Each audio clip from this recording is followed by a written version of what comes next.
দর্শক স্বাগত সবাইকে আমাদের নিয়মিত টক শো এই সময়ে। আমি জহিরুল আলম, আজ আপনাদের সঙ্গে আছি। সমসাময়িক প্রসঙ্গ নিয়েই এই অনুষ্ঠান। কাজে আজও রাজনীতি প্রসঙ্গ। দিনের প্রধান শিরোনামগুলোর মধ্যে আছে যে রোড মার্চের কর্মসূচি নিয়ে মাঠে নামছে বিএনপি। বিএনপি নেতাদের সঙ্গে কথা বলে একটি বিশেষ রিপোর্ট। নির্বাচনে আনতে বিএনপিকে প্রলোভন দেখাচ্ছে না সরকার, বলেছেন আওয়ামী লীগের জেনারেল সেক্রেটারি জনাব ওবায়দুল কাদের। বিএনপি বলছে যে সরকারের কোনো কৌশলই কাজে আসবে না। তারা বলছে যে আলাপ করব কী ধরনের কৌশল, মানে তারা এই আলোচনাগুলো কিভাবে আসছে সেই বিষয়গুলো নিয়ে আজকে আমরা আলাপ করব। দুদল কিভাবে আগাচ্ছে সামনের দিনগুলোতে, নির্বাচনকালীন সরকার নিয়ে কি চলছে পর্দার আড়ালে, কোনো ধরনের আলোচনা আদৌ হচ্ছে কি না, কেন হঠাৎ করে নির্বাচনকালীন সরকারটি আলোচনার মধ্যে চলে এসেছে, খবরের শিরোনাম হচ্ছে, এগুলো নিয়ে কথা হবে। প্রধান নির্বাচন কমিশনার আজকে গাজীপুরে গেছেন, সেখানে বলেছেন যে নির্বাচনী সংস্কৃতিতে অনেক অপসংস্কৃতি রয়ে গেছে, তিনি স্বীকার করেছেন। তবে তিনি সুষ্ঠু নির্বাচনের প্রতিশ্রুতি দিয়েছেন সেখানকার সিটি নির্বাচন যেটি হচ্ছে। নির্বাচন নিয়ে বিদেশিদের পরামর্শের দরকার নেই এবং তারাই বাংলাদেশের কাছ থেকে শিখতে পারে, এটি বলেছেন পররাষ্ট্রমন্ত্রী জনাব মোমেন। জাতীয় পার্টির চেয়ারম্যান জেম কাদের আজকে তাদের অফিসে একটা অনুষ্ঠানে বলেছেন যে আগামী নির্বাচন ইতিহাসের বড় ঘটনা জন্ম দিতে পারে। কি বড় ঘটনা তিনি ব্যাখ্যা দিয়েছেন, সেটা খারাপের দিকেও যেতে পারে, আবার ভালোর দিকেও যেতে পারে। মূলত রাজনৈতিক প্রসঙ্গ নিয়ে আজকে আলোচনা। অন্যান্য খবরের মধ্যে আজকে রয়েছে যে সুপার সাইক্লোন রূপ নিতে পারে ঘূর্ণিঝড় মোখা। শনিবার সন্ধ্যায় কক্সবাজার উপকূলে আঘাত হানার শঙ্কা রয়েছে। পাকিস্তানের পরিস্থিতি বেশ উত্তপ্ত, ক্ষোভের আগুনে উত্তাল সেখানকার পরিস্থিতি। হতাহত কয়েকশো, সেনা মোতায়েন করা হয়েছে, 8 দিনের রিমান্ডে নেওয়া হয়েছে ইমরান খানকে এবং সেনাবাহিনীর পক্ষ থেকে স্টেটমেন্ট করা হয়েছে এবং ইমরানের দলের সমালোচনা করা হয়েছে, তাদের নেতাদের, ঊর্ধ্বতন নেতাদের সমালোচনা করা হয়েছে এবং সমর্থকদেরও সমালোচনা করা হয়েছে সেই সেনা বিবৃতিতে। আলাপ করবার জন্য স্টুডিওতে আজকে রয়েছেন দুজন সিনিয়র নেতা, রাজনৈতিক নেতা।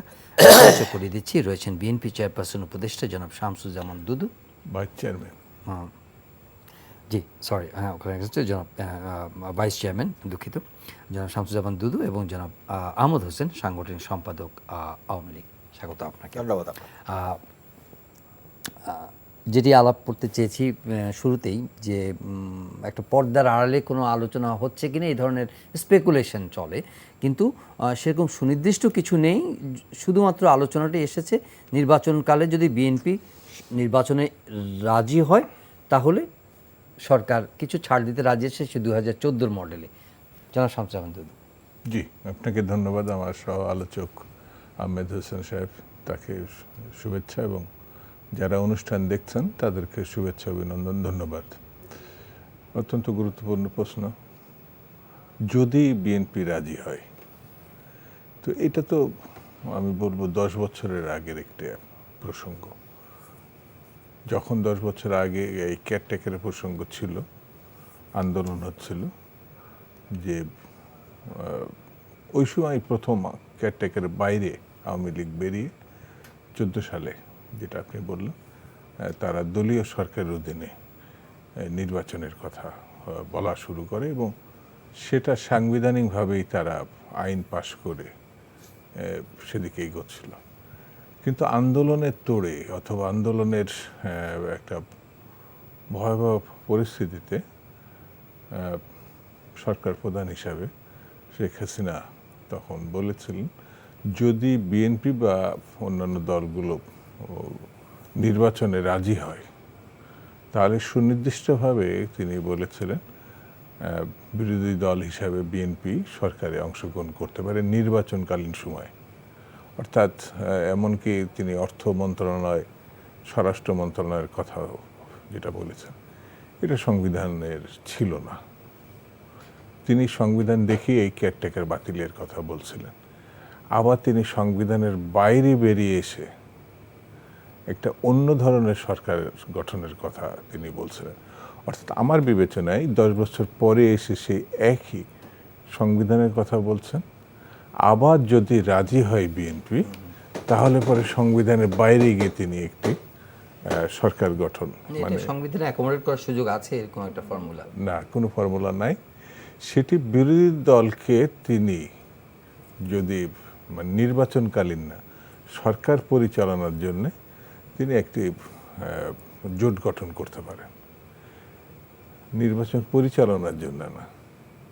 তো সেই জায়গাটায় আমাদের দাবি, তিনি তো তার কথা মতো বলেছেন যে আসলে তিনি উদারতা দেখাবেন, আর আমাদের কথা হচ্ছে যে সংবিধানে যেটা ছিল অর্থাৎ কেয়ারটেকারটা ছিল সেটা ফিরিয়ে আনা হোক। আওয়ামী লীগ যখন বক্তৃতা করবে, আওয়ামী লীগ এবং আওয়ামী লীগের নেতৃবৃন্দ দেখবেন কম বেশি একটা ফিরিস্তি দিবে, মানে আওয়ামী লীগ কী কী অর্জন করেছে, জনগণের জন্য কী কী কাজ করেছে, অর্থাৎ বিরাট একটা ফিরিস্তি। তো সেই ফিরিস্তি অনুযায়ী তা আওয়ামী লীগ তো স্বাভাবিকভাবে ভাবতে পারে তারা জনপ্রিয়, তারা মানুষের জন্য কাজ করেছে, তারা মানুষের জন্য, কৃষকের জন্য, শ্রমিকের জন্য কাজ করেছে, এই কথাগুলো তারা বলে। তা আমার ধারণা, কথা বলছি, এত সাফল্য যে দলটির জন্যে তাদের দাবি অনুযায়ী আছে, তারা কেয়ারটেকার কেন? যে কোনো মধ্যে পদত্যাগ করে যাকে খুশি হাতে সরকার ব্যবস্থা দিয়ে তো তারা এটা যেতে পারে। তারা বলেছে যে সংবিধানের বাইরে এক চলে যাবে না, কিন্তু সংবিধানে ছিল তো ওটা। যে একটু প্রাথমিক বক্তব্য শুনলাম জনাব আহমদ হোসেন। জয় ভাই, আপনাকে ধন্যবাদ। টেলিভিশনের পর্দা যারা বসে আছেন, দেখছেন বা শুনছেন, তাদেরকেও আমার ধন্যবাদ। বিএনপি নেতা সানুজ্জামান দুদু, সিজন পলিটিশিয়ান, তাকে অনেক ধন্যবাদ। আপনি যে কোশ্চেন করেছেন, যে প্রশ্নের বিষয়ে আলোচনা করেছেন, সরকারের পক্ষ থেকে কোনো আনুষ্ঠানিক প্রস্তাব যায়নি। আমাদের দলের সাধারণ সম্পাদক জনাব ওবায়দুল কাদের সাহেব একজন সাংবাদিকের প্রশ্নের উত্তরে একটা কথা বলেছেন, এটা কোনো আনুষ্ঠানিক প্রস্তাব নয়। সরকারের দিক থেকে এমন কোনো প্রস্তাব আসেনি, আসবেও না। আমরা সরকারে বিএনপির অংশগ্রহণ এর বিষয়টি, এটা একটা কল্পনাপ্রসূত, এটা বাস্তবের সাথে মিল নেই। আমি দায়িত্বহীন কণ্ঠে বলছি যে বিএনপির কোনো অংশগ্রহণ সেখানে থাকবে না। পার্লামেন্টে যারা আছে তাদের মধ্য থেকে সেই পার্টিগুলো মিলিয়ে একটা সরকার, অন্তর্বর্তীকালীন সরকার হতে পারে বা হবে, বা এই সরকারের প্রধান থাকবেন এক্সিস্টিং প্রাইম মিনিস্টার জননেত্রী শেখ হাসিনা। এটা পরিষ্কার, দিবালম্বতা পরিষ্কার, অস্পষ্ট ধারণা নেই, পরিষ্কার একেবারে। এখানে আপনার অনুমান নির্ভর কথা বলার কোনো কারণও নেই। কাজেই তত্ত্বাবধায়ক সরকার আর ফিরে আসবে না, এটা বিএনপি বুঝতে চায় না। আর তত্ত্বাবধায়ক গভর্নমেন্ট তো আমরা সংবিধানকে সংশোধন করিনি, কিন্তু আমরা সুপ্রিম কোর্টের রায়টাকে সংবিধানের অন্তর্ভুক্ত করেছি। এটা করতে আমরা বাধ্য। বিচার বিভাগের স্বাধীনতা যেখানে আছে, তাদের যে কোনো বিষয়ের রায়কে আমরা ফলো করতে বাধ্য। কাজেই আপনি এখন যদি বলেন এর রায় কি একটি ছিল শুধু? No, election commission, supreme court বলেছে যে সংবিধানের সাথে তত্ত্বাবধায়ক গভর্নমেন্টটি সাংঘর্ষিক, এটা অবৈধ। কারণ অনির্বাচিত ব্যক্তিরা কখনো সরকার গঠন হতে পারে না, যেটা সংবিধানের সাথে পুরোপুরিভাবে সাংঘর্ষিক। সংবিধানে আছে, আপনি যেভাবে আলাপ যেটা করছেন, এটাই ক্ষমতা আপনাদের দলের বা বর্তমান রুলিং পার্টির প্রিন্সিপাল স্ট্যান্ড, যে এভাবেই কথাটা আসছে এবং সে কথাটি আপনি রিপিট করেছেন। কিন্তু আলোচনাটা যেহেতু আসছে যে প্রশ্নের জবাবে বললেও একটা এখানে কৌশলী একটা অবস্থান কি রুলিং পার্টি নিয়েছে কিনা সেটা নিয়ে আলোচনা, যে হঠাৎ করে এই কথাটা ছাড়া হয়েছে, এটা কি তাদের পালস বোঝার জন্য, অথবা নির্বাচন নিয়ে দেশি বিদেশি অনেক পক্ষের একটা আগ্রহ আছে, সামনে নির্বাচনটি নানাভাবে পার্টিসিপেটরি হোক, অবাধ, সুষ্ঠু ইত্যাদি জার্গন অনেকে ব্যবহার করছেন, সেটাকে মানে মাথায় রেখে এ ধরনের একটা মানে যে ফর্মুলা অথবা এই ধরনের একটা ধারণা কি বাজারে? না, আমাকে যেহেতু টকশোতে ইনভাইট করেছেন, আমার অবস্থান থেকে আমি যতটুকু জানি, পার্টির বক্তব্য পরিষ্কার। পার্টির সাধারণ সম্পাদকদের বক্তব্যটিকে নেহাত একটি প্রশ্নের উত্তরে বলেছেন, বাট এটার কোনো আনুষ্ঠানিকতা নেই, এমন কোনো সিদ্ধান্ত আমাদের পক্ষ থেকে নেই, ভাবনাও নেই। কাজে আমি আবার রিপিট করছি, এটি টোটালি এটি কল্পনার বিলাসী বা কল্পনাপ্রসূত কথা। কাজেই এখানে কোনো ভাবনার কোনো কারণ নেই। কাজেই এখন প্রশ্ন হচ্ছে যে মির্জা ফখরুল সাহেব কী বলেছেন, যে কথা বলেছেন, যে কথাটি বলেছেন, তাও তিনি ঠিক বলেননি। তারাও কিন্তু তথাকথিত আন্দোলন দিয়ে কিছু করতে পারবেন না। আন্দোলনটা তথাকথিতই, আন্দোলনের নামে অনেক হুঙ্কার দিতে পারেন, বাস্তবে এর রূপায়ণ করা খুব কঠিন। সামনে রোড মার্চ আসছে, রোড মার্চ তো আমরা দেখছি, এই রোড মার্চ আবার শিথিল হয়ে গেছে, পদমা যাত্রা থেকে হয়ে গেছে, আবার এই মানববন্ধনও চলে গেছে। রোড মার্চই তো ছিল, রোড মার্চকে দেখি নাই? রোড মার্চে জনগণ ছিল না, নেতাকর্মীরা ছিল, বাট এট দি লাস্ট নেতাকর্মীরা টায়ার্ড হয়ে গেছে। আর কত কত কত হরতালও আসতে পারে, মানে সেরকম ইঙ্গিত তারা দিচ্ছে। এগুলো তো একেবারে আমরা সহনীয় হয়ে গেছি।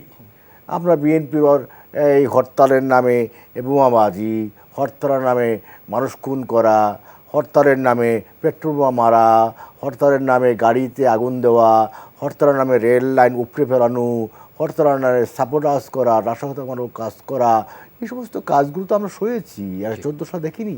13 সাল, 14 সাল, 15 সাল, এই 3টি সালেই তো তারা করার চেষ্টা করেছে। এবং ঢাকা মেডিকেলে বার্ন ইউনিটগুলো ভরে গিয়েছিল, দগ্ধ মানুষ, এবং এবং কত মানুষ মরেছে, মারা গেছে, ট্রাক চালক মরে গেছে, কত মানুষের সংসার পুড়ে ছাই হয়ে গেছে। এই যে পুড়ে পুড়ে মানুষ মরেছে, সেই জ্বলন্ত ইতিহাস, সেই জ্বলে পুড়ে যারা শেষ হয়ে গেছে, সেই ধরনের সেই দৃষ্টান্ত তো আপনাদের কাছে আছেই। কাজে আমরা এগুলো ভীত সন্ত্রস্ত নই, এগুলো মোকাবেলা করেছি আমরা, আগামী দিনেও পলিটিক্যালি আমরা মোকাবেলা করব এবং ওভারকাম করে আমরা ইতিহাস তৈরি করব। জি, সরকার এগুলো ওভারকাম করার জন্য প্রস্তুতি আছে এবং তারা কোনোভাবেই আপনারা যেভাবে চান সরকারের পতন অথবা সরকারের পদত্যাগ, তারপরে বাকি আলোচনা, তারপরে নির্বাচনকালীন সরকার ইত্যাদি, এইসব বিষয়ে কর্ণপাত করার মতো সময় সুযোগ নেই। এবং এই যে ইঙ্গিতটার কথা বলা হয়েছে, এগুলো এক ধরনের কথার পিঠে কথা এসছে, কল্পনা প্রসূত। শুধু এ নিয়ে আপনাদের অত প্রতিক্রিয়া করারও কোনো সুযোগ আছে কিনা? ইতিহাস ঘাটলে আপনি 3টা কাল দেখতে পাবেন, একটা ব্রিটিশ, একটা পাকিস্তান, একটা বাংলাদেশ। ব্রিটিশরা একটা বড় সময় এই দেশে ছিল এবং তারা তাদের সামর্থ্য নিয়েই ছিল। কিন্তু একটা ক্ষুদিরামের একটা গান আছে না, বিখ্যাত গান, তো সেই ইংরেজদের উপরে যে বোমা মারা, সেটা ইংরেজদের দৃষ্টিতে ছিল সন্ত্রাসী কারবার, কিন্তু ক্ষুদিরামের ছিল এই বোমার আঘাতটা স্বাধীনতা এবং তার অধিকার আদায়ের একটা ঘটনা। তো আপনার দৃষ্টিভঙ্গিটা খুব খুব বড়, খুব গুরুত্বপূর্ণ। কোনটি সন্ত্রাসবাদ আর কোনটি অধিকারের ব্যাপার, এটা অনেক বিশেষজ্ঞরাও অনেক সময় ভুল করে ফেলে, তার ভাবনাটা সে বুঝতে পারে না। একসময় ব্রিটিশ এ দেশ ছেড়ে চলে গেছে, সারা বিশ্ব তারা শাসন করেছে, কিন্তু যারা অন্যায়কারী তারা একসময় থাকতে পারেনি। পাকিস্তান এই দেশে যারা আন্দোলনের নেতৃত্ব দিয়েছেন, শেরে বাংলা ফজলুল হক সাহেব, মৌলানা ভাসানী, হোসেন শহীদ সরওয়ার্দী, এমনকি তরুণ সেই সময়কার শেখ মুজিবুর রহমান সাহেব, শামসুল হক, এবং এর সঙ্গে আরও অনেক নেতা ছিলেন যারা পাকিস্তান সৃষ্টিতে ভূমিকা রেখেছিলেন। পাকিস্তানে যখন মানে আন্দোলন হয়, লড়কে লিঙ্কে পাকিস্তান, তখন একটা স্লোগান ছিল। সেই সময় মুখ মে পান, কলকাতায় যে দাঙ্গা হয়েছিল, কলকাতায় সেই দাঙ্গায় মুসলমানদেরকে অভিযুক্ত করা হয়েছিল, কিন্তু মুসলমানদের দাঙ্গা ছিল যে তাদের স্বাধীনতা আন্দোলনকে নষ্ট করার জন্য এই দাঙ্গা বাঁধানোর প্রতিপক্ষরা করেছিল। অর্থাৎ স্বাধীনতার ব্যাপারে আপনার দৃষ্টিভঙ্গিটা অনেক বড় রাখতে হবে, খুব স্বচ্ছ এবং গ্রহণযোগ্য। বাংলাদেশের কাছে 71-এর মুক্তিযুদ্ধ স্বাধীনতার যুদ্ধ, পাকিস্তানিদের কাছে এটা বিচ্ছিন্নতাবাদের ঘটনা।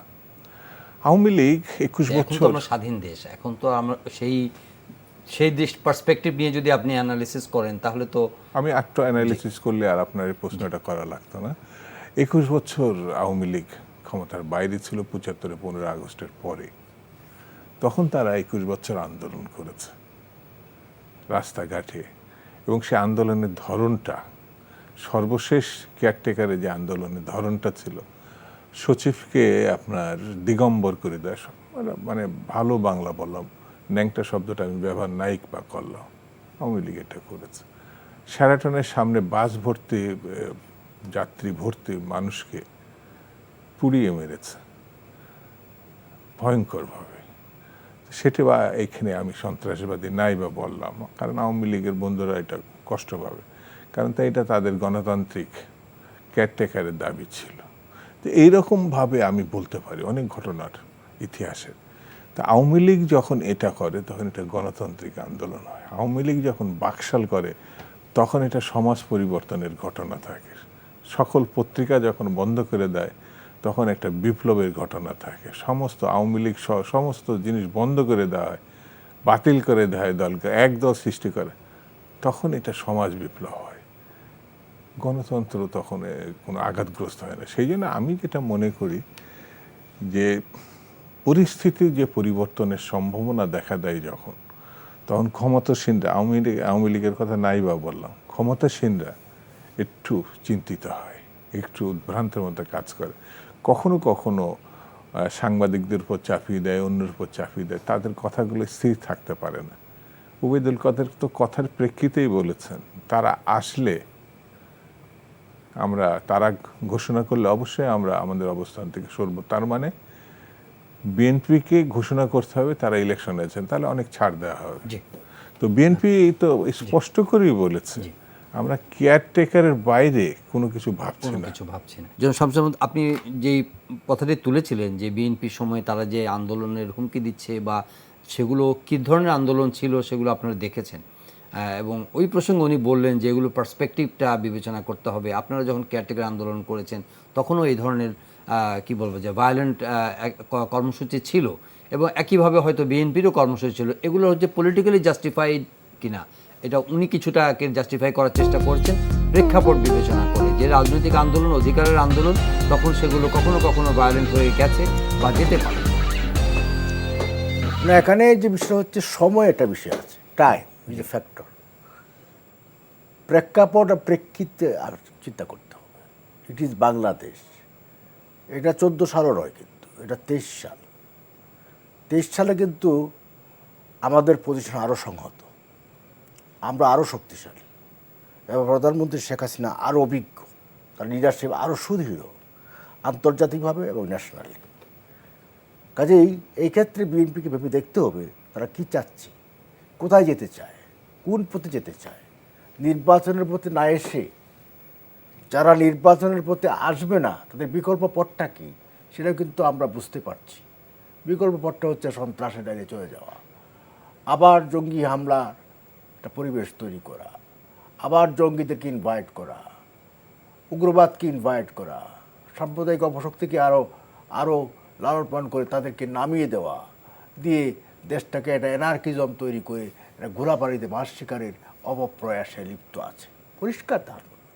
কিন্তু এটা it is not Pakistan, it is Bangladesh, it is honour prime minister Sheikh Hasina, doctor Bangabandhu.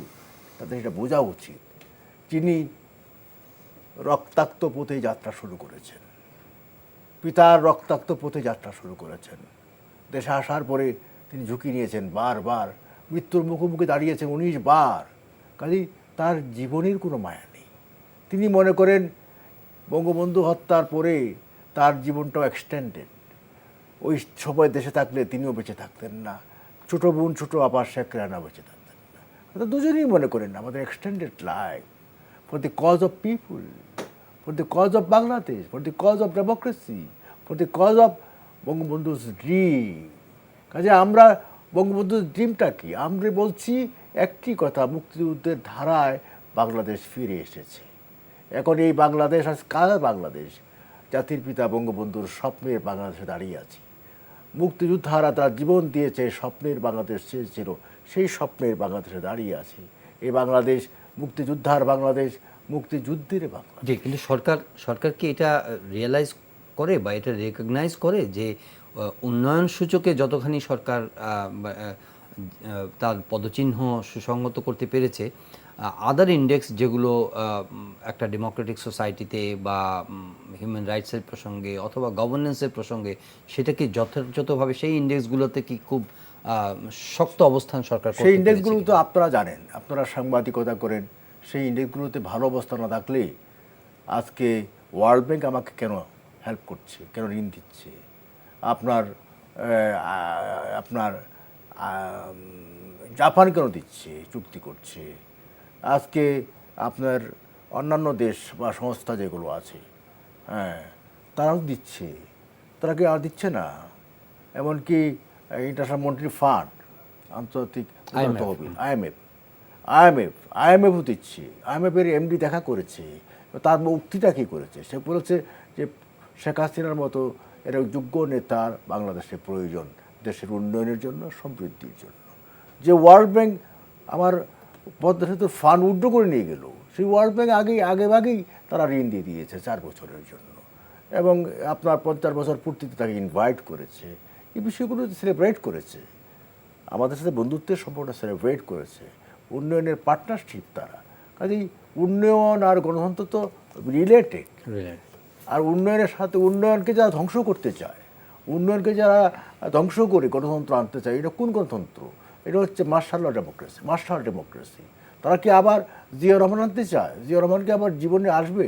আবার আকাশ থেকে তাকিয়ে থাকি লাভটা কি? আকাশ থেকে বার্তা আসবে, এসে বলবে জিয়া রহমান আসছি? ইম্পসিবল, অসম্ভব। এটা বুঝতে হবে, অসম্ভব বলছি আমি। কাজে তারা রং পথে চলছে, তাদের এখনও আত্ম-উপলব্ধি করা উচিত, তাদের মূল ধারা ফিরে আসা উচিত, মুক্তিযুদ্ধের ধারা ফিরে আসা উচিত। তারা জিয়া রহমানকে যদি মুক্তিযোদ্ধার শিকার মনে করে সেক্টর কমান্ডার ছিল, তার পথে ফিরে আসা উচিত, কিন্তু তার পথে তারা আসছে না। প্রথম কথাটা বলি, তাদের মাথার ভিতরে একটা জিনিস আছে, বিশেষত আওয়ামী লীগ, এবং এটা তারা প্রায়শই ব্যাখ্যা করে এবং এ নিয়ে ক্রন্দনও করে, কান্নাও করে। সেটা হচ্ছে যে তাদের নেতা যেন শেখ মুজিবুর রহমান নিহত হয়েছেন সপরিবারে। তিনি একজন রাষ্ট্রপতি ছিলেন, বাকশালের রাষ্ট্রপতি, বাকশাল জামানার। এটা সত্য, তিনি নিহত হয়েছেন, সপরিবারে নিহত হয়েছেন। তা আরেকজন জনপ্রিয় রাষ্ট্রপতি নিহত হয়েছেন এই দেশে, শহীদ হয়েছেন, সেটা শহীদ জিয়া রহমান। এটা কিন্তু ভুলে যায়। অর্থাৎ এই দেশের দুইজন বিখ্যাত ব্যক্তি, একজন মুক্তি সংগ্রামের নেতা আর একজন স্বাধীনতার ঘোষক, দুইজনই রাজনৈতিক প্রেক্ষাপটে মারা গেছে। একজন হচ্ছে তার জামানায় সমস্ত অন্ধকার যুগকে তিনি ইনভাইট করেছেন, অর্থাৎ সমস্ত পত্রিকা বন্ধ করে দেওয়া, সমস্ত রাজনৈতিক দল বাতিল করে দেওয়া। দিস ইজ নট মুক্তিযুদ্ধ কনসেপ্ট। মুক্তিযুদ্ধের কথা খুলে দাও সকল দরজা জানালা, মুক্ত, স্বাধীন, চিন্তা ভাবনায়, লেখায়, বলায়। কিন্তু এটা যখন সব কিছু বন্ধ করে দিলাম, অন্ধকারের ভিতরে ঢুকে গেলাম। যেমন জানলা দরজা বন্ধ করা মানেই তো ঘরের ভিতরে অন্ধকার। তো এই মুক্তটা, যেটাকে মার্শাল ডেমোক্রেসি বলছে, অর্থাৎ জিয়ার পিরিয়ডকে, সেই সময় যদি সমস্ত রাজনৈতিক দল ওপেন হয়, তাহলে তো মার্শাল ডেমোক্রেসি না, ইট ইজ ডেমোক্রেসি। সমস্ত পত্রিকা ওপেন করে দেওয়া, মুক্ত বিহঙ্গের মতো কথা বলা, যেটা স্বাধীনতা যুদ্ধের সময় ছিল। তাহলে পরে তার আগের যুগটা হচ্ছে অন্ধকারের যুগ, গণতন্ত্র না, স্বৈরতন্ত্র। আমার দৃষ্টিতে না, ইতিহাসের দৃষ্টিতে, রাজনীতির দৃষ্টিতে। এটা আমার দৃষ্টি বলা ভুল হবে। আমি তো ব্যাখ্যা করে বলছি যে কোনটা আলো আর কোনটা অন্ধকার। আপনি গণতন্ত্রে আপনি অধিকার কেড়ে নিলেন, তুমি রাজনীতি করতে পারবে না, যেটা আমারটা না করো। তো এটা অন্ধকারের যুগ। এটা উত্তর কোরিয়া, এটা রাশিয়া, এটা চীন। 2 নম্বর আপনার ব্যাখ্যাটা যেটা মুক্তিযুদ্ধের ধারা থেকে চলে যায়। মুক্তিযুদ্ধের ধারা কোনটা? মানুষের অধিকার কেড়ে নেওয়া।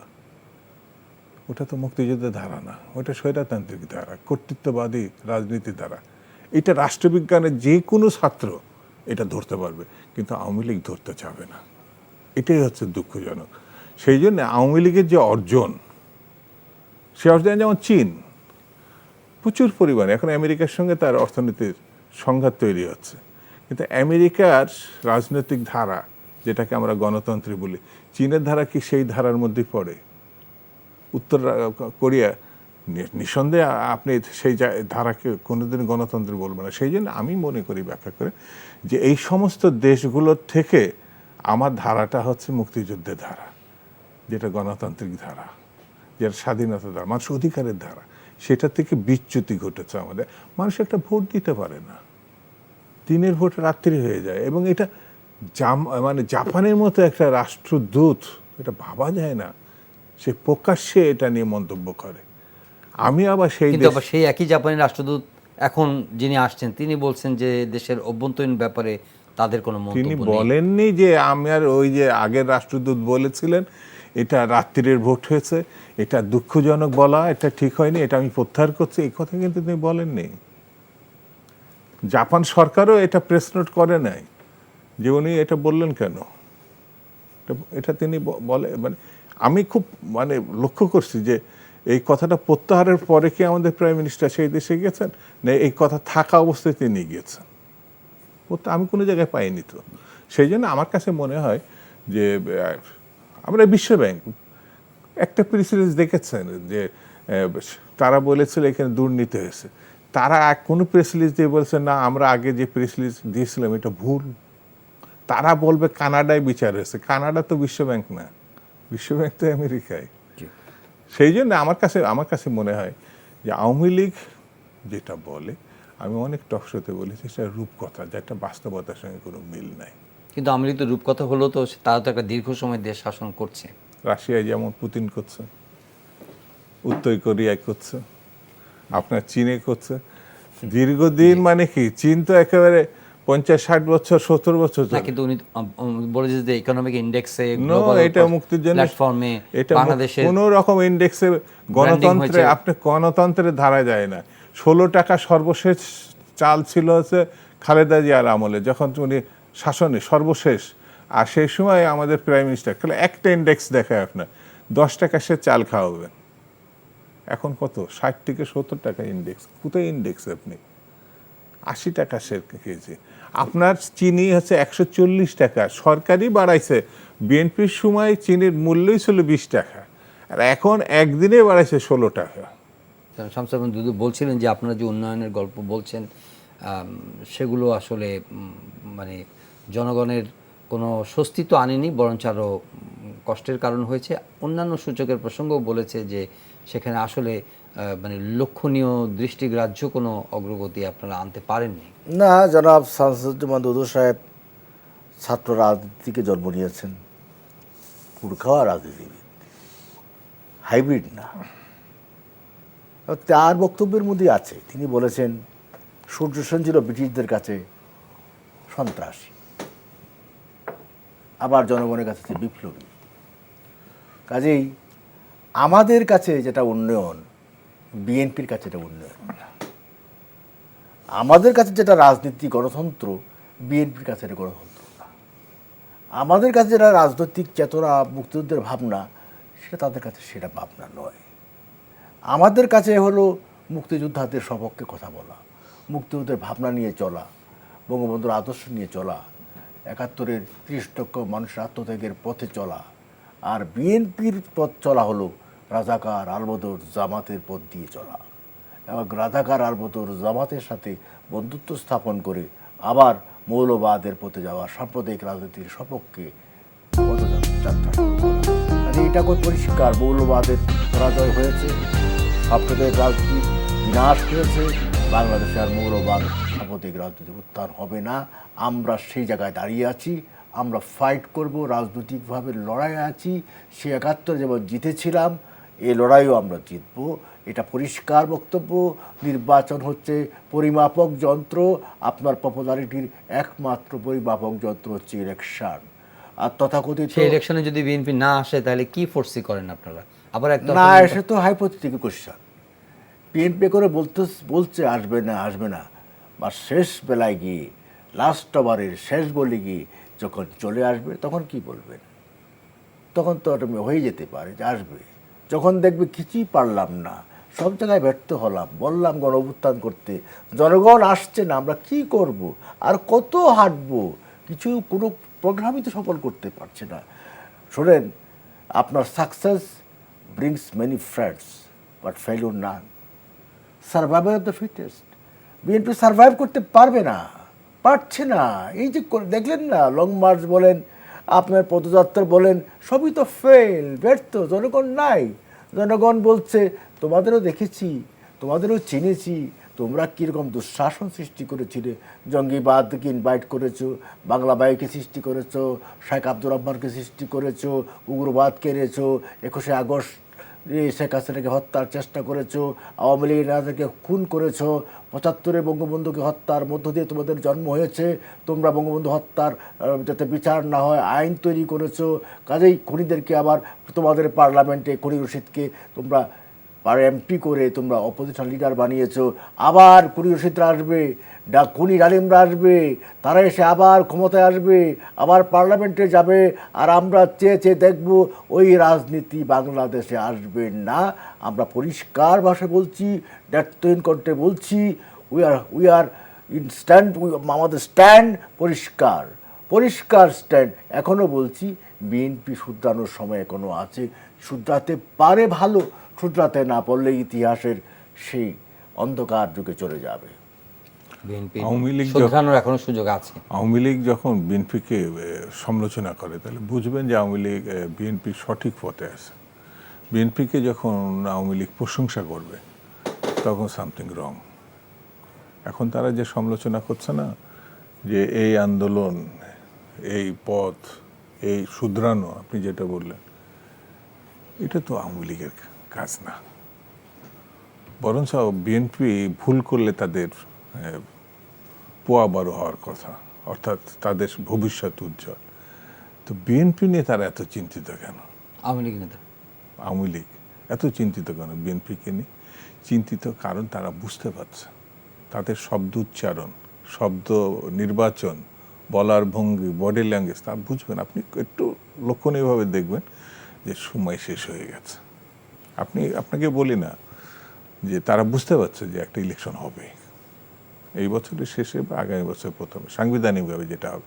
অতীতও হয়েছে, যেমন আওয়ামী লীগ 86-এ চট্টগ্রামে বলে আসলো যে কালকে এই সরকার, মানে এরশাদের সাহেবের অধীনে যে ইলেকশন করবে সে জাতীয় বেঈমান। চট্টগ্রাম, আজকে প্রধানমন্ত্রী, তখন বিরোধী দলের নেত্রী ছিলেন। তা আসার পরের দিনই তিনি ইলেকশনে যোগ দিয়েছিলেন এবং ইলেকশনও করেছিলেন। বিএনপি কিন্তু করে নাই। বিএনপি বলেছিল যে এই সরকার, মানে এরশাদের অধীনে কোনো ইলেকশন করবেন না। তিনি করেছিলেন, জামাত ইসলাম করেছিলেন, কয়েকটি বাম দল করেছিলেন তার সঙ্গে। তারাও কিন্তু বলেছিল যে এরশাদের অধীনে ইলেকশন করবেন। কিন্তু ইলেকশন হওয়ার পরে যে কোনো কারণে হোক, তারা একটা ধারণা ছিল আওয়ামী লীগ যে সরকারে যাবে, কিন্তু সরকারে না যাওয়ার কারণে পার্লামেন্টে শেখ হাসিনার নেতৃত্বে, বিরোধী দলের তখন তিনি নেত্রী, তিনি পার্লামেন্টে ঢুকবেন না। 1 মাস ধরে এরকম মানে মানবাভিমানে পালা গেল। তারপরে পার্লামেন্টে ঢুকলেন, শপথ নিলেন, পরে পদত্যাগ করলেন। কিন্তু বিএনপি বাপের বেটি, বিএনপি এক কথার মানুষ, বলছে ইলেকশন করবে না, করেনি। এবং গণঅভ্যুত্থান সংগঠিত করে, সেই সময় ডাকসু ছিল ছাত্র দলের আমান খোকনের নেতৃত্বে, যেমন 69-এর গণঅভ্যুত্থানের ছাত্রলীগের নেতৃত্ব ছিল তোফায়েল ভাই, আর কামরান সাহেব, সিলেটের কামরান সাহেব এনএসএফের, তারা গণতন্ত্রের সপক্ষে, অর্থাৎ আইয়ুব খানের থেকে বেরিয়ে এসে তারা করেছিল। তো ওইটি আওয়ামী লীগের বলা যায় নেতৃত্ব হয়েছিল 90-এর মানে 69-এ, আর এটা হয়েছিল বিএনপি নেতৃত্বে, দেশনেত্রী বেগম জিয়ার নেতৃত্বে। কারণ তিনি যা বলেছিলেন তাই করেছিলেন। সেই জন্য আমার কাছে দৃঢ় বিশ্বাস যে আগামী ইলেকশন হবে কেয়ারটেকারের অধীনে। আপনি বলতে পারেন কিভাবে?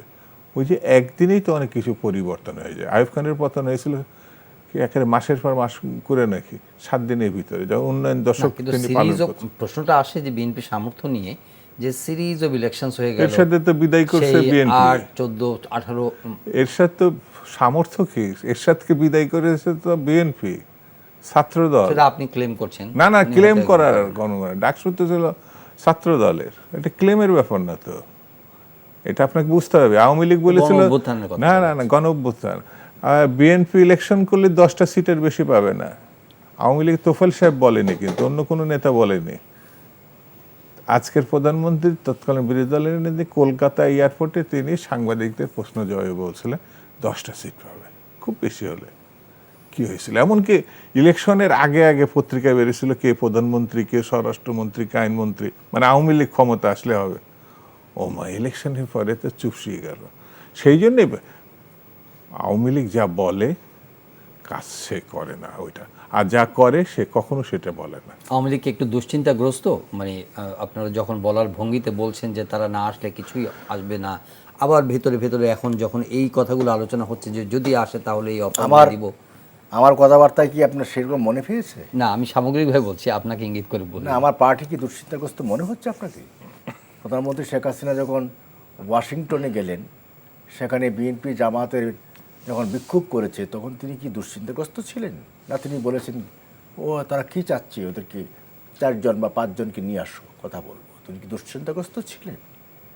তিনি যখন আপনার লন্ডনে আসলেন, তিনি কি দুশ্চিন্তাগ্রস্ত ছিলেন? ব্রিটিশ প্রধানমন্ত্রী যখন বলল যে আমার 2টো মেয়ে আছে, তারাও আপনাকে নিয়ে ভাবে যে আপনার মতো তারা হতে পারলে আমি খুশি হব। মানে আইডল লিডারশিপের যে নেতৃত্বের আদর্শের নাম হচ্ছে প্রধানমন্ত্রী শেখ হাসিনা। আর 90-এর গণ আন্দোলন, গণ অভ্যুত্থান, এটা প্রধানমন্ত্রী আজকের প্রধানমন্ত্রী আওয়ামী লীগ সভাপতি শেখ হাসিনার কোনো অবদান ভূমিকা ছিল না। এটা হয়তো বিএনপি জানে না। না, লিয়াজু কমিটি হলো কেন? 15 দল, 7 দল, 5 দল মিলে লিয়াজু কমিটি হয়েছিল না? কেন হয়েছিল? সমন্বয় করে যুক্তভাবে যুগপৎ আন্দোলন করেছি আমরা। এবং আমার মনে আছে জিহাদ যখন তিনি মারা গেল, সেদিন এই অপরাজয় বাংলা বাংলাদেশে তার লাশ ছিল। আমি তো অ্যাক্টিভিস্ট ছিলাম, আমি নিজে সাক্ষী ছিলাম, আমি সেখানে ছিলাম। এবং তারপরে আমরা কেউ আসছে না, তখন আসলেন আওয়ামী লীগ সভাপতি আজকের প্রধানমন্ত্রী শেখ হাসিনা আসলেন, এসে তিনি শপথ করালেন। আজ থেকে এরশাদকে উৎখাতের আন্দোলন, চূড়ান্ত আন্দোলন শুরু হলো। এরপরেই তো ডাকসু বিষয়ে আমরা বসে পড়লাম। এটি ইতিহাসের কথা, ইতিহাসে আমার নাম লেখা থাকবে না। সর্বদলীয় ছাত্র ঐক্য যেটা হলো, এই প্রস্তাবটিও আবার কণ্ঠে গিয়েছিল, যদি আমার কথা হয়ে যায়, এটা বলা ঠিক না, আমার কথা নিজের কথা বলা ঠিক না। তারপর প্রস্তাবে গৃহীত হলো। হ্যাঁ, আমার সাহেব বিপি ছিলেন, ডাকসু বিপি ছিলেন, কিন্তু সর্বদলীয় ছাত্র ঐক্য গঠিত হলো, ছাত্রলীগও সেখানে ছিল। এবং আমাদের কর্মীরা কি জীবন দেয়নি? আপনি নূর হোসেন কে? আমাদের যুবলীগের কর্মী ছিল না? জীবন দেয়নি? নূর হোসেন যেদিন মারা যায়, তার পাশে আমি ছিলাম। আজকের প্রধানমন্ত্রী আওয়ামী লীগ সভাপতি শেখ হাসিনা এসেছেন, এসে বললেন ওর তো শার্ট নেই, একে তো গুলি করে মেরে ফেলবে, ও শার্ট পরাও। এর কিছুক্ষণ পরিধি গুলি হয়ে গেছে, সে মারা গেছে। সেলিম দেলোয়ার কোন কর্মী ছিল বলেন? নাম লেখেন না। কতজন ছাত্রলীগের কর্মী, আমাদের কর্মী জীবন দিয়েছে, আর কতজন ছাত্রদলের কর্মী জীবন দিয়েছে। এই শহীদের সংখ্যাটা দেখেন না। এর মধ্য দিয়ে কিন্তু আওয়ামী লীগের, ছাত্রলীগের পার্টিসিপেশন ছাড়া, শেখ হাসিনার ভূমিকা ছাড়া এরশাদের পতন হওয়া সম্ভব ছিল না। আপনি কি বললেন যে আমি শ্রেষ্ঠ? আপনি নিজেই বলবেন আপনি শ্রেষ্ঠ, ইতিহাস আপনাকে শ্রেষ্ঠ মনে করে না। সেই জায়গা থেকে দুটো দলই অনেক অনেক দূরে চলে এসেছে। না, দুটো দলের জন্ম একটি রাস্তা থেকে, রাজপথ থেকে, জনগণ থেকে, জনগণের ভাবনা থেকে। আরেকটি জন্ম কিভাবে হয়েছে? রাষ্ট্রীয় ক্ষমতা দখল, রাতের অন্ধকারে রাষ্ট্রীয় ক্ষমতা দখল হয়েছে অন গান পয়েন্টে। সামরিক শাসক জিয়াউর রহমান হয়েছেন, তারপরে ওই সামরিক শাসক জিয়াউর রহমানের হাত দিয়েই তো বিএনপির জন্ম হয়েছে। হ্যাঁ, ঠিক না? সেখানে কি সব পার্টি মিলে, যারা উগ্র বামপন্থী ছিল, বিপ্লবী ছিল, লেফট ছিল, আবার রাইট ছিল, রাজাকার ছিল, আলবদর ছিল, তাদেরকে সবাইকে ডেকে এনে একটি পার্টি করে তুললেন। এই পার্টির নাম হচ্ছে বিএনপি। রাজনৈতিকভাবে বাংলাদেশের একটি অপশক্তির নাম একটা হচ্ছে বিএনপি। সেই বিএনপি এখন রুগ্ন অবস্থায় আছে। যে রুগ্ন বিএনপি, আমরা একদম শেষ দিকে রুগ্ন বিএনপি। এবং ওনার কথা মনে হচ্ছে যে সরকার ছাড় দেওয়ার মতো বা কোনো প্রস্তাব দেওয়ার মতো বা কোনো ইঙ্গিত দেওয়ার মতো অবস্থায় আসলে নেই। এটা কথার কথা। দখলদার সরকার আবার ছাড় দেবে কি? দখলদার তো কোন ইলেকশন করে তো তার ক্ষমতা আসে, রাত্রির ভোট। সো আপনারা কিভাবে রিয়েলাইজ করবেন আপনাদের? আপনি এই সামনের ইলেকশন আসলে বুঝতে পারবেন। বিএনপিকে অপশক্তি বলছে তো, কিন্তু ভয়টা বিএনপিকে তারা। আপনার এত সাফল্য, এত ভালো, এত রাজপ্রাসাদের বাইরে আপনার নৌকাতে অথবা রাজপথে তাদের জন্ম হয়েছে, কিন্তু জনগণের ভোট দিতে দেব না। এবার কেমন দল? বিএনপি একমাত্র দল আছে জনগণের দল। বিএনপি একমাত্র দল আছে আলোকিত, আলোর দিকে নিয়ে যাওয়া দেশকে। বিএনপি বেগম খালেদা যে একমাত্র নেত্রী যিনি কৃষকের জন্য সারের মূল্য কমিয়েছেন, সারের দাম কমাইছেন। সারের জন্য কৃষকের উপর গুলিও চলেছে। না, কোনো গুলি চলেনি। লুটেদের উপরে গুলি চলেছে। যারা লুট করেছে সার, তাদের উপর গুলি চলেছে। এটা বিচিত্রা ব্যানার ছিল। গল্পের বললাম না, রূপকথার দল হচ্ছে আওয়ামী লীগ। যা বিশ্বাস করে না সেগুলো তারা বলে, আর যা করে সেগুলো কখনো তারা বলে না। বাংলাদেশের এই ধ্বংসপ্রাপ্ত যে পরিস্থিতি তৈরি করেছে, একটা মুক্তিযুদ্ধের কনসেপ্টে অনেক দূরে চলে গেছে, অনেক দূরে, যে জন্য মানুষ মানে লাখে লাখে মানুষ এক সাগর রক্তে বাংলাদেশ প্রতিষ্ঠা করেছে, সেই জায়গা থেকে একেবারে দূরে চলে গেছে। সেই জন্য আমি বলবো তারা নির্বাচন ভীতিতে পড়ে গেছে।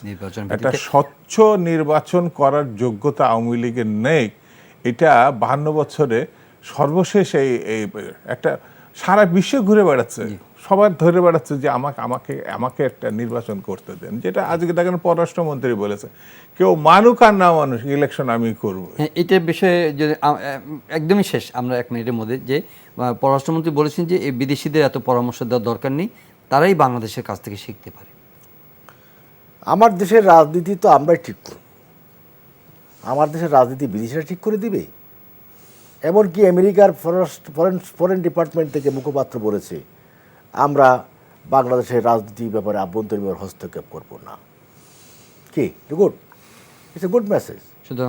সুতরাং আমার দেশের রাজনীতি আমরাই ঠিক করব, আমি স্বাধীন বাংলাদেশ, পরামর্শের দরকার নেই। আমি তো কোনো উপনিবেশ নই, আমি তো কোনো বিদেশি শক্তির কাছে আমি দ্বারস্থ হব না। তারা আমার স্বাধীনতা কোথায়? কিন্তু ওই যে ইউরোপীয় ইউনিয়ন বলল তারা এক্সপ্লোরেটরি মিশন পাঠাবে। হ্যাঁ, আমরা ইনভাইট করেছি তো। প্রধানমন্ত্রী আমাদের নেত্রী শেখ হাসিনাও তো বলেছেন যে কমনওয়েলথকে বলে ইনভাইট করেছেন, আমেরিকাকে বলেছেন, জাতিসংঘকে বলেছেন পর্যবেক্ষক পাঠানোর জন্য। হ্যাঁ, পাঠাতে আসেন, দেখেন। কিন্তু বলেছে ভালো ইলেকশন বা পরিবেশ না থাকলে ইউরোপীয় ইউনিয়ন পর্যবেক্ষক পাঠাবে না। আজকেই আছে আপনার নিউজ, এটা স্পষ্ট করে বলেছে। যেখানে তাদের কথা বলার প্রয়োজন আছে কি নাই, এখানে বলছে যে কোনো পরামর্শের দরকার নেই, বাংলাদেশের কাছ থেকে তারা শিখতে পারে। আমি কেন জাপানে যাই, আমি কেন আমেরিকায় যাই, আমি কেন ব্রিটিশের কাছে যাই? ধর্ণা দিতে যাই তো। এটা তো বাইলেটারাল ভিজিট। না না, কোনো বাইলেটারাল কেউ ডাকেনি আপনাকে, আমরাই যাই, কেউ ডাকেনি। আমরা ইনভাইট করিনি জাপান। মানে আপনার জিনিসটা বুঝতে হবে তো, যারা একে চোর মারছে, এই যে ইলেকশনই না এটা, তাদের দেশে আমরা ছুটে যাচ্ছি কেন? টাকার দরকার তো। আমরা তো মানে তাদের সাহায্য, সবথেকে বড় সাহায্যকারী দেশ কোনটা? আপনার উন্নয়ন পার্টনার বলে আমরা মুখ ঢাকি তো, উন্নয়ন পার্টনার।